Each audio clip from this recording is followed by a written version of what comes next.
Hello everyone, welcome to Forensic Science Academy, Science for Justice. Today's our topic is various branches of forensic science, that is our class 5. Firstly, we have forensic biology. Forensic biology involves the analysis of biological evidences such as blood, hair, saliva, and other bodily fluid to determine the identity, relationships, and the other relevant information related to the biological materials. So there are various types of biological evidences such as blood, saliva, urine, hairs and bones. We have the DNA, semen, etc. Coming to biological evidences, we even have the pollen, leaves, and diatoms. Diatoms are nothing but the microorganisms that are found in the watery bodies, and the entomological evidences such as flies, beetles, and larvae. These are all comes under forensic biology. Then we have forensic chemistry. Forensic chemistry mainly focuses on analyzing the substances such as drugs, poisons, toxins, and chemicals found at the crime scenes. You know, Forensic chemistry basically deals with these substances such as drugs, poisons, and chemicals found at the crime scenes to determine their composition and the properties, so solve the cases. So the forensic chemist use of various techniques, including the microscopy and spot testing, and they do even use the analytical instrument techniques such as mass spectroscopy, GCMS, etc., etc. Then we have forensic anthropology. The forensic anthropology is the study which involves the identification and examination of human skeletal remains to determine their age, sex, ancestry, and other characteristics to helpful in the identifying the individuals or solving the crimes. Forensic anthropologists can help to locate buried remains and collect the evidences. Next, we have forensic odontology.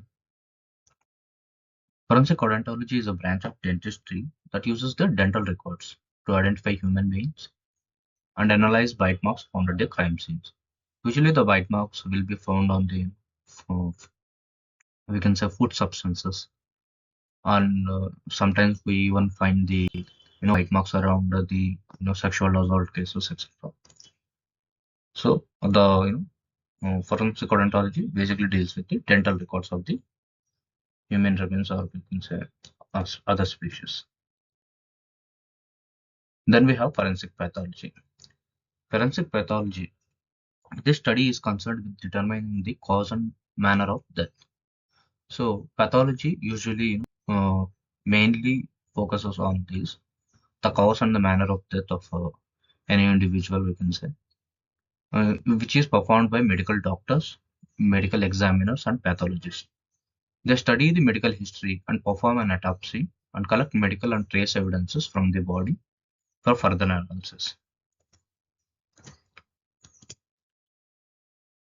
Forensic entomology. This utilizes the study of insects' life cycles and colonization patterns to estimate the time of death and other aspects of a crime. For example, consider there is a crime scene where we found a dead body, or we can say a corpus. So now we have the scientists, how they estimate the time of death is like depend using the forensic entomology. So basically, there are certain insects which attract towards the smell, or the odor of the dead body. So depending upon the type of flies which are present on the body, or different type of insects which are present on the body, we can estimate the time of death, um, depending upon their the insects life cycle or colonization pattern. So what are the insects that are used in forensic entomology? Blowflies, for example. These flies are often the first to colonize a body within hours of death. So the blowflies, they arrive up to the dead body within hours of time, few hours of time, they arrive to the dead body. If these blowflies are present, we can say that the crime was happened recently. Then we have the beetleflies, and then we have moths. Then we have forensic psychology. Forensic psychology mainly focuses on understanding the mental state and behaviors of individuals who involved in criminal activities, for evaluating their competency to stand trials and providing the insights into their motives and actions. So, forensic psychology basically focuses on the behavior and the mental state of the criminals, which is also known as criminal profiling. So, it deals with the criminal profiling of the criminals. Then we have digital and cyber forensics. It involves the investigation of digital evidences and electronic data to recover and analyze the information related to cyber crimes, hacking, and digital evidences. So digital evidences can be from computers, cell phones, smart appliances, vehicle navigation systems, and other digital evidences. So the science which is related to investigation of digital devices and electronic devices usually comes under digital forensic science, and the science which related to the investigation of cyber crimes, uh, hackings and all comes under the cyber forensics. Nextly, we have forensic document examination.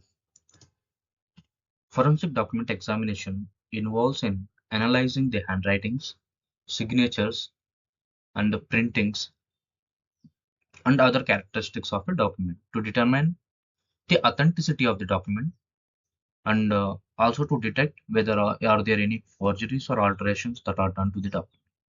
So this branch is known as forensic document examination branch.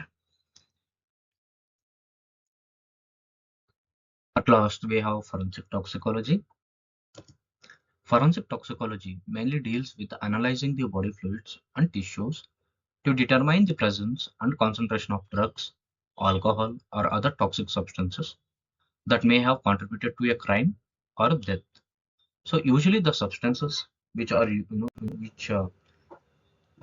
illegal to use, they are present in the body, or they are present. Their abuse is present in the conduction of crime. Forensic toxicology deals with such cases.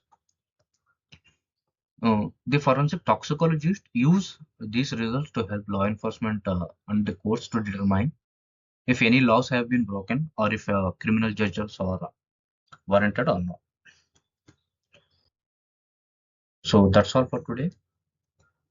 Thanks for watching. Please do like, share, and subscribe the channel. We'll meet you in the next class.